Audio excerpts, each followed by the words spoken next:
भारत का सबसे खतरनाक सेनापति जिसने गुजरात में मराठा साम्राज्य का डंका बजाया और तो और डूबते हुए मराठा साम्राज्य का अस्तित्व भी बचाया। इस महान योद्धा और सेनापति ने आखिर कैसे मुगल साम्राज्य के सबसे कट्टर और बेरहम बादशाह औरंगजेब और उसकी सेना को धूल चटाई। 17वीं शताब्दी के अंत में जब छत्रपति शिवाजी महाराज और संभाजी महाराज की मृत्यु के बाद सेनापति के रूप में सांताजी घोरपड़े ने मराठा साम्राज्य की कमान संभाली, तो अपने ही लोगों की गद्दारी की वजह से उन्हें भी अपने प्राण गंवाने पड़े। इसके बाद मराठा साम्राज्य के अगले छत्रपति बने राजा राम महाराज, जिन्होंने मराठाओं की शान का बीड़ा उठाया और औरंगजेब की सेना को बराबर की टक्कर दी। लेकिन लगातार मुगल सेना से युद्ध करते करते आखिर में राजा राम महाराज की भी 3 मार्च 1700 को सिंहगढ़ में मृत्यु हो गई और दुनिया को लगा कि शायद ये मराठा साम्राज्य का अंत है, क्योंकि ये वो समय था जब हिंदुस्तान में मराठा और मुगल 2 ही सल्तनत जिंदा थी। राजा राम महाराज के बाद मुगल सम्राट औरंगजेब ने सोचा कि अब मराठा साम्राज्य को खत्म करना आसान है, क्योंकि केवल मराठा ही थे जिसकी वजह से औरंगजेब पूरे हिंदुस्तान पर अपना कब्जा जमाने में नाकामयाब हुआ था। इसीलिए अब उसने मराठाओं को जड़ से मिटाने के लिए अपनी लाखों की सेना के साथ उन पर एक के बाद एक हमले शुरू कर दिए।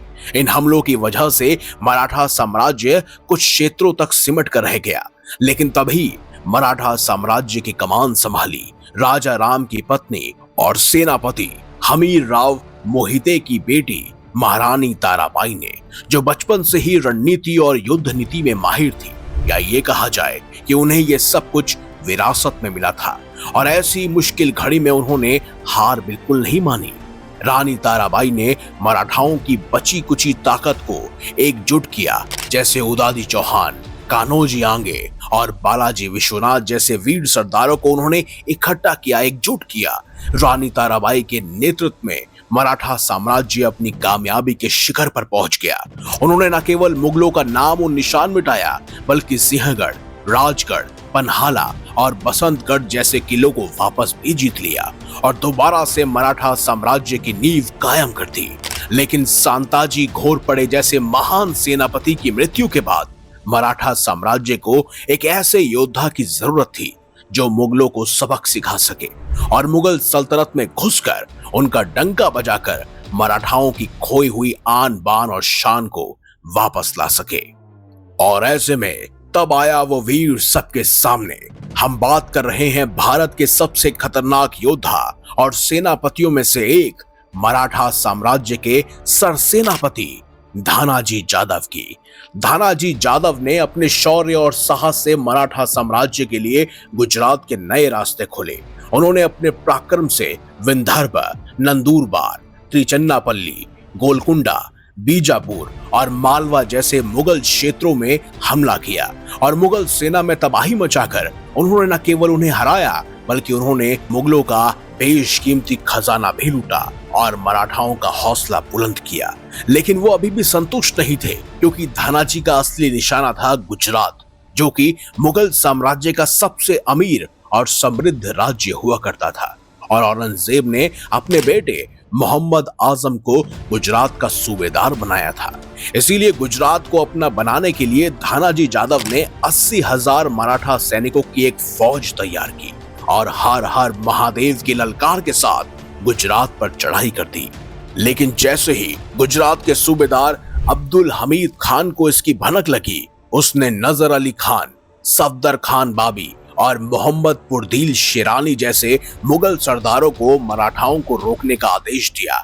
4 मार्च 1706 को रतनपुर में नर्मदा नदी के पास मराठाओं और मुगलों का युद्ध शुरू हुआ। लेकिन जैसे ही ये युद्ध शुरू हुआ, मराठाओं ने अपनी चालाकी दिखाई। युद्ध के शुरू होते ही पहले तो मराठा सैनिक पीछे हटे, जिसे देखकर मुगल सैनिकों ने सोचा कि वो जीत गए हैं और पूरे राज्य में उन्होंने ढिंडोरा मचा दिया कि उन्होंने काफिरों को भगा दिया है और अल्लाह अकबर के नारे लगाकर वो जश्न शुरू करने लगे। और तभी आया कहानी में ट्विस्ट, क्योंकि ये धानाजी जादव की चाल थी। दरअसल गुजरात की मुगल सेना का मराठाओं के साथ ये पहला युद्ध था और मराठाओं की छापामार युद्ध शैली गुजरात के मुगल सैनिकों की औकात से बाहर थी। इसीलिए उन्होंने अपनी रणनीति बनाई, जिसके तहत मराठाओं ने छापामार युद्ध से मुगलों के छक्के छुड़ा दिए। जैसे ही मुगल सैनिक युद्ध में जीत की खुशी मनाने के लिए अपने शिविरों में लौटते और खाने पीने की तैयारी शुरू करते, वैसे ही मराठा घुड़सवार मुगल शिविरों पर हमला कर देते और उनके ऊंट लूट लेते और पीछे हट जाते। और जैसे ही मुगल सेना उनका गुस्से में पीछा करने लगती, तो मराठा सैनिक उन्हें दौड़ा दौड़ा कर पागल कर देते।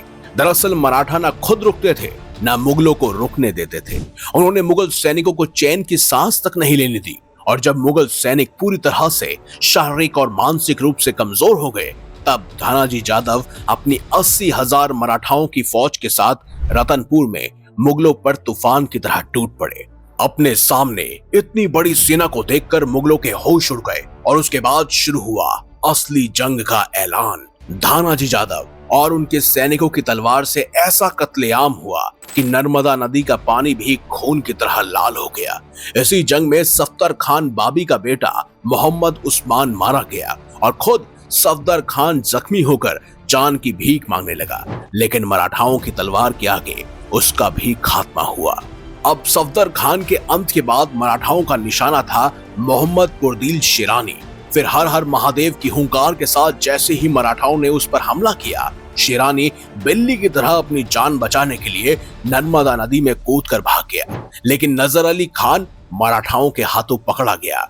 अब तक आधी से ज्यादा मुगल सेना मराठाओं के खूनी तलवार से कट चुकी थी। भूख प्यास से बेहाल मुगल सेना को पानी मिलना तक मुश्किल हो गया था। इसीलिए पानी पीने के लिए मुगल सेना अपना लाव लश्कर पीछे छोड़कर नर्मदा नदी की तरफ भागने लगी। मराठाओं के पराक्रमी योद्धाओं ने भागती हुई मुगल सेना के पीछे अपने घोड़े दौड़ाए। लेकिन आज शायद अल्लाह ने भी मुगलों का साथ छोड़ दिया था, क्योंकि मौत रूपी समुद्र ने अपना प्रकोप दिखाया। समुद्र के पानी के एक तेज बहाव ने बाढ़ का रूप धारण कर लिया और मुगलों को भागने तक का मौका नहीं मिला। और नर्मदा के इस भयंकर प्रकोप से हजारों मुगल सैनिकों को जल समाधि मिल गई और जो कुछ भी बाढ़ में बच गए उन्हें मराठाओं ने कैद कर लिया। जिसके बाद खुद नजर अली खान ने सरसेनापति धानाजी जादव के पैर पकड़ लिए।